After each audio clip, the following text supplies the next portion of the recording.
नमस्कार सभी विद्यार्थियों का एक बार फिर से मेरे YouTube चैनल में। पिछली कक्षा में हमने भूकंप के बिंदु पर बात की थी, तो आज भूकंप के दूसरे पार्ट पर बात करेंगे कि क्या है भूकंप और कैसे इसका वितरण होता है, क्या क्या प्रमुख क्षेत्र है भूकंप के, इन पर बात करते हैं आज। चलिए, भूकंप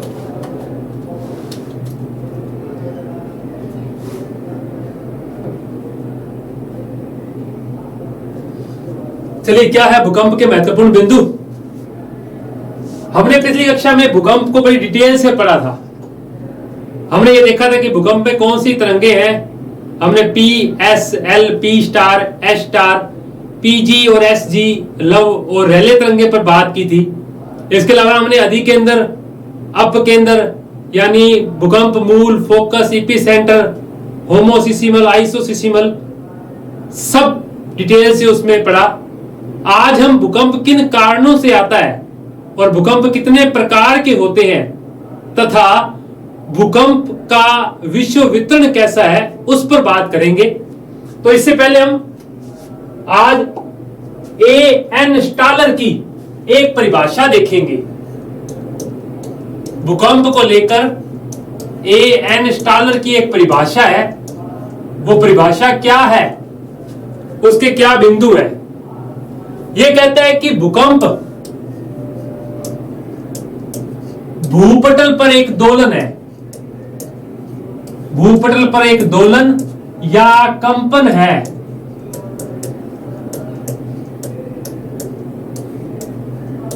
तो स्टालर की पहली बात यह है कि भूकंप भूपटल पर एक दोलन या कंपन है और ये समस्थिति में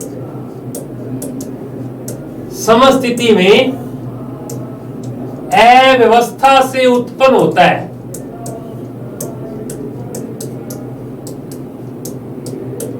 कोई चीज इनबैलेंस हो गई है, उसको पुनः सही अवस्था में लाने के लिए भूकंप की प्रक्रिया घटित होती है। तो आज तक आप जो ये मानते आए कि भूकंप अव्यवस्था का मात्रक है, वो नहीं है। भूकंप हमेशा व्यवस्था का मात्रक होता है। वो वापस से डिसबैलेंस की गई चीज को दोलन या कंपन के द्वारा वापस स्थिरता की अवस्था में लाता है। ये स्टालर की परिभाषा है। पिछले में हमने वर्शेस्टर की परिभाषा पर बात की थी कि किसी भी आंतरिक या बाह्य बलों के कारण धरातल में उत्पन्न कंपन, संचलन, ये सब क्या कहलाता है, भूकंप कहलाता है। आज हम भूकंप के प्रमुख कारणों को जानेंगे कि किन कारणों से भूकंप आता है। भूकंप के कारण क्या है, किन कारणों से भूकंप आता है, इस पर आज अपने बात करेंगे। चलिए, क्या प्रमुख बातें हैं। पहला है ज्वालामुखी क्रिया से,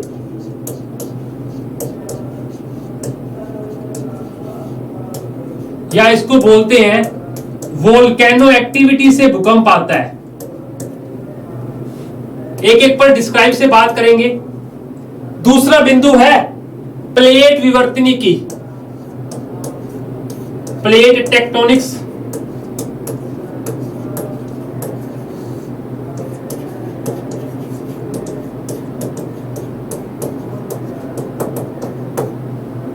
तीसरा बिंदु जो है भूकंप का वो है समस्थिति। अभी हमने इसी पे बात की थी, या इसको बोलते हैं भू संतुलन, या इसको बोलते हैं आइसोस्टेसी। डी पॉइंट जो है भूकंप का वो है वलन या भ्रंश क्षेत्र।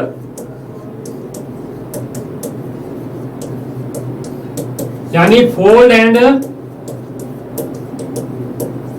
फोल्ड। ई पॉइंट जो है वो है जलीय भार, वाटर वेट।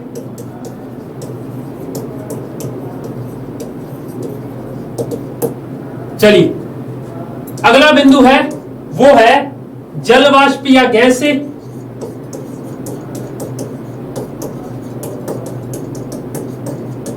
वाटर वेपर या गैसेस से भूकंप आता है। अगला बिंदु है भूपटल में गैसों का दबाव, उससे अगला बिंदु है मानवीय कारक,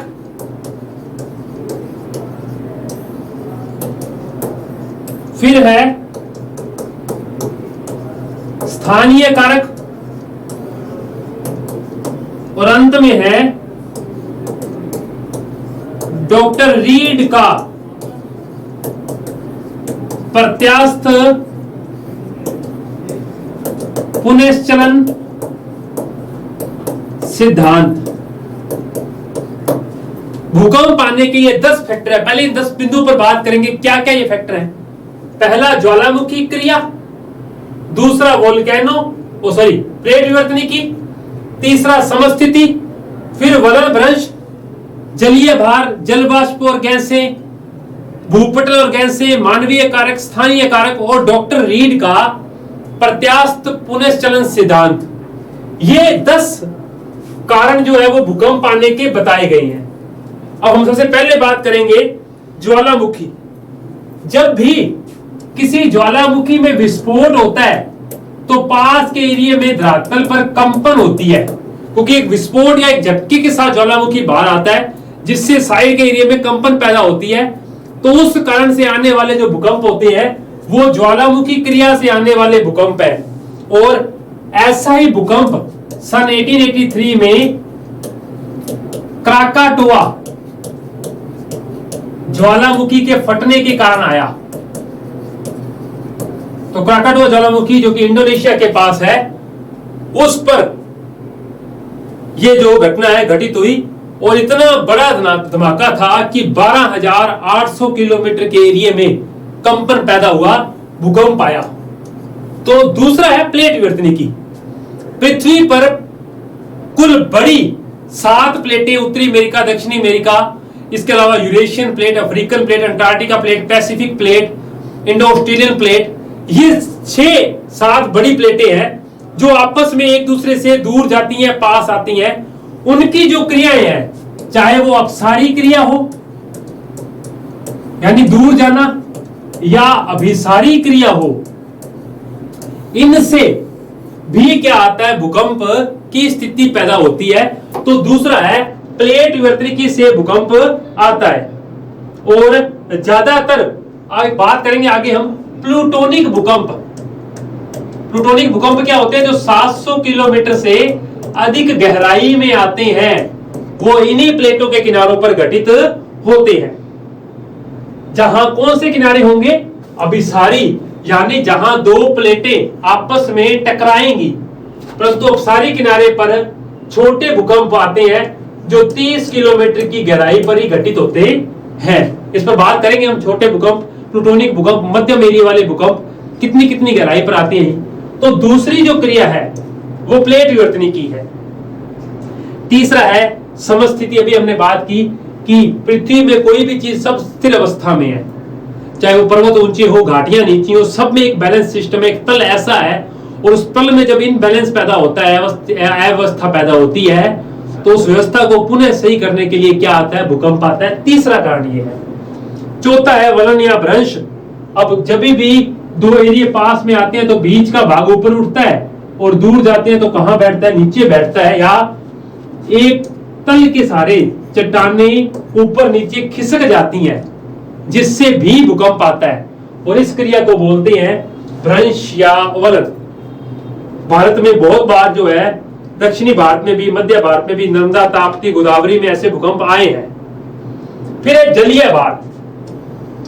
कई बार क्या होता है, जो मान लीजिए बांध बना हुआ है, इस बांध के पीछे पानी जो है वो स्टोरेज किया जाता है। कई बार भार इतना होता है कि ये पूरी की पूरी तली कहां बैठ जाती है, नीचे बैठ जाती है, और जल के एकदम नीचे गिरने से जो कंपन पैदा होती है उससे भूकंप आता है, जिससे जलीय भार के कारण भूकंप कहते हैं। भारत में 11 दिसंबर 1968 को कोयना बांध में आया भूकंप इसी प्रकार का भूकंप था।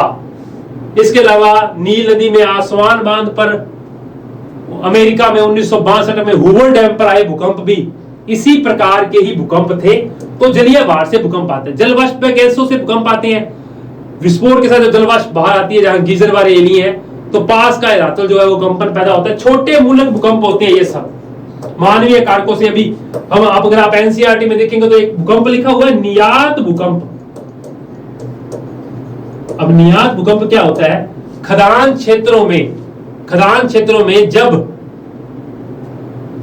खानों की छतें नीचे गिर जाती हैं और हमने खदान खोदी, किसी कारण से उसकी छत नीचे गिर गई, उससे जो छोटे मोटे भूकंप आते हैं वो मानवीय कारक के भूकंप है। ऐसा ही एक नियात जो भूकंप है वो भी इससे आता है। मानवीय कारकों में बम विस्फोट से भी, युद्धाभ्यास में भी कई बार जहां फील्ड रेंज बनी है तो वहां कमरों की खिड़कियां या बम गिरने से जो है धरातल पर कंपन पैदा होता है, वो इसी प्रकार के भूकंप होते हैं। स्थानीय कारकों से भी भूकंप आता है, कभी हिमस्खलन हो जाए या प्राकृतिक किसी कारण से भूकंप छोटे मोटे जो है तो स्थानीय कारक भी भूकंप को पैदा करते हैं।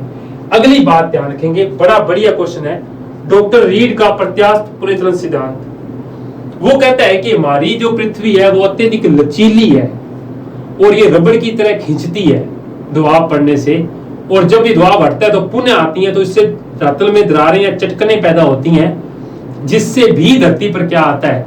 भूकंप आता है। तो डॉक्टर रीड का प्रत्यास्थ पुनर्चलन का सिद्धांत, वो कहते हैं चट्टानें रबड़ की तरह है और खिंचती हैं, और जब छोड़ती हैं तो चटकने या दरारें हैं या पास में आती हैं तो उनसे भूकंप की क्रियाएं जो है वो घटित होती हैं। ये भी ध्यान रखेंगे हम। अच्छा, इसका संबंध दबाव से है कि दबाव आता है तो चट्टानें फैलती हैं, और दबाव मुक्त होता है तो चट्टानें वापस जब अपनी स्थिति में आती हैं तो चटकने दरारें पड़ती हैं, जिससे भूकंप की स्थिति पैदा होती है। ये 10 कारण हैं भूकंप आने के। डिटेल से हमने इसको एक्सप्लेन किया आराम से इसके बारे में। अगला बिंदु पर बात, अब भूकंप कितने प्रकार का होता है?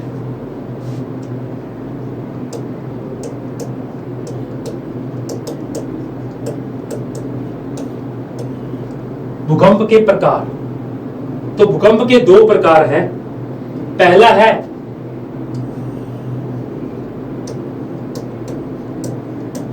उत्पत्ति के कारण भूकंप,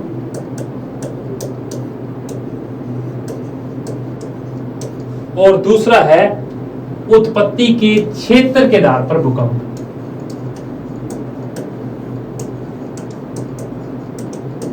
उत्पत्ति के क्षेत्र के आधार पर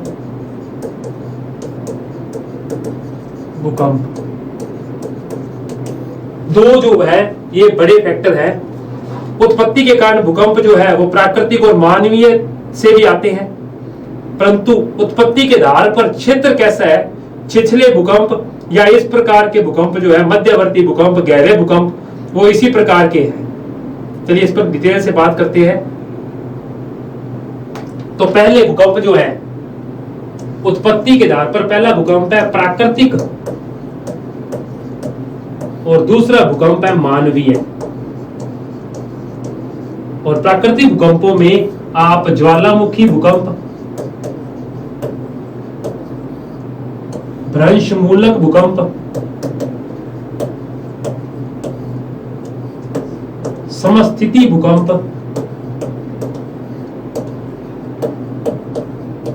या इसके अलावा हम बात कर सकते हैं प्लूटोनिक भूकंप,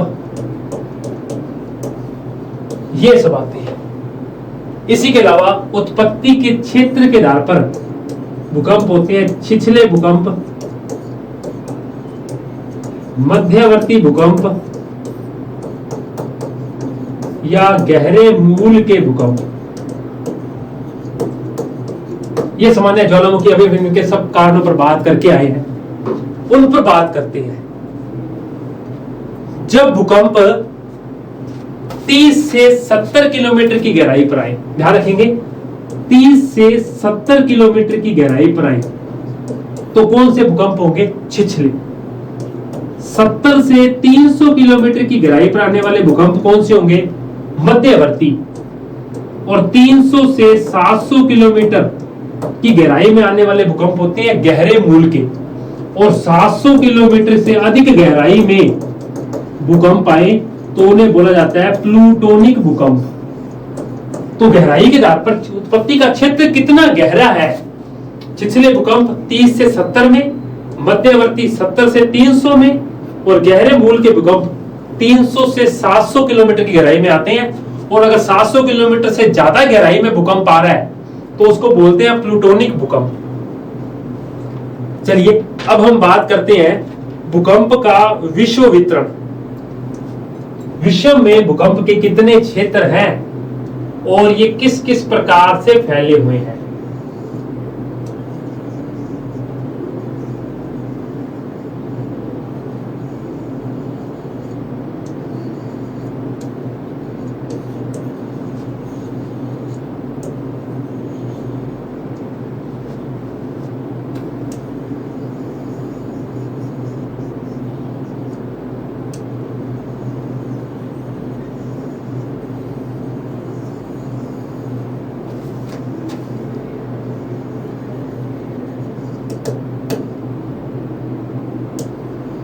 चलिए,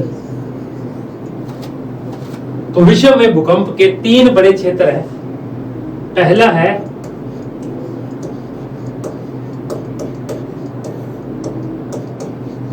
परिप्रशांत क्षेत्र, प्रशांत महासागर के चारों ओर का।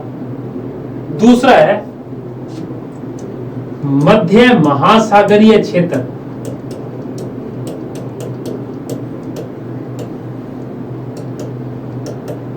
और तीसरा है मध्य महाद्वीपीय क्षेत्र।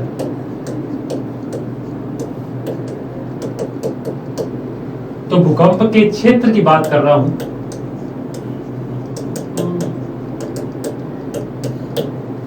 पहले तो ये 3 भूकंप के क्षेत्र हैं और आप ध्यान रखेंगे विश्व के 50% भूकंप नवीन वलित क्षेत्रों में आते हैं।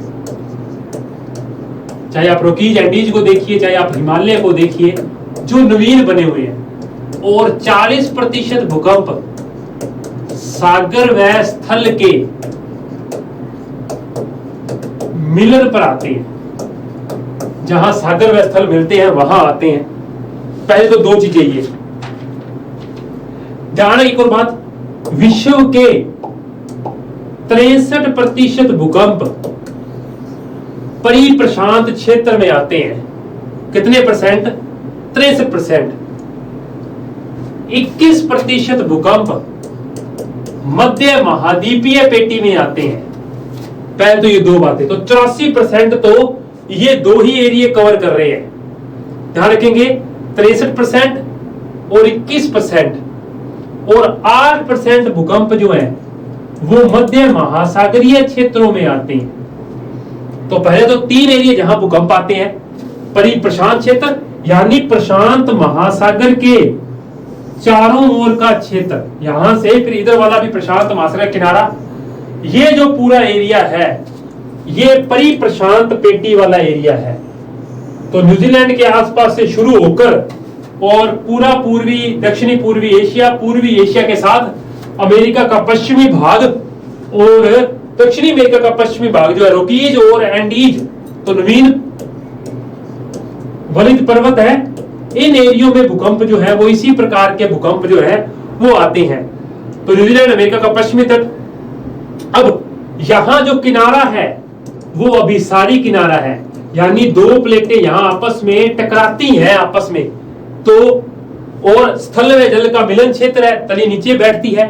तो ये एरिया पहला एरिया, पूरा क्षेत्र उत्तरी अमेरिका और दक्षिणी अमेरिका का पश्चिमी तट, ऑस्ट्रेलिया न्यूजीलैंड वाला एरिया और एशिया वाला जो एरिया है पूर्वी एशिया, ये सारा परिप्रशांत पेटी में आता है। दुनिया के 63% भूकंप यहीं आते हैं। अब अभिसारी किनारा है, यानी 2 प्लेटें आपस में यहां क्या होती हैं? टकराती हैं। तो पहला एरिया ये है। दूसरा है मध्य महाद्वीपीय क्षेत्र। ध्यान रखेंगे इसे भूमध्य सागरीय पेटी भी कहते हैं। अब इस पेटी की खासियत क्या है? ये कुछ यहां से शुरू होती है भूमध्य सागर से, और फिर यहां से होते हुए फिलीपींस से थोड़ा सा आगे जो है वो प्रशांत महासागर की पेटी में मिल जाती है। कुछ ऐसे इसका क्षेत्र है भूकंप का। भूमध्य सागर से ईरान होते हुए चीन, इंडोनेशिया तक जो है ये यहां तक फैली हुई है। तो भूमध्य सागर के शुरू होती है और चीन व इंडोनेशिया तक है। चीन व इंडोनेशिया तक ये पेटी जो है वो पूरी विस्तृत है। ठीक है, यह भी नवीन वलित हिमालय बना हुआ है। तो यहां भी गहरे मूल के भूकंप आते हैं। और यहां भी कौन सा किनारा है? अभिसारी किनारा है। परंतु इसके विपरीत मध्य महासागरीय क्षेत्र जो है वो अपसारी किनारा है। यहां दो प्लेटें एक दूसरे से दूर जाती हैं। ये कुछ ऐसे आकार में ऐसे फैला हुआ है। आइसलैंड के पास से ये पेटी शुरू होती है और ये नीचे तक जाती है। तो कुछ एक एरिया इन क्षेत्रों का भी है। आइसलैंड से लेकर मैं बात कर रहा हूं वही बोवेट द्वीप तक है।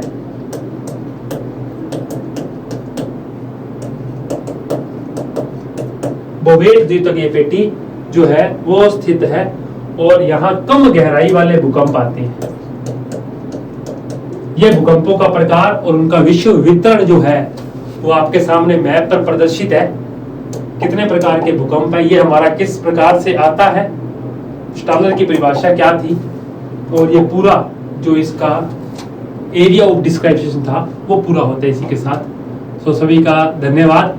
अगली कक्षा में हम किसी और बिंदु पर बात करेंगे।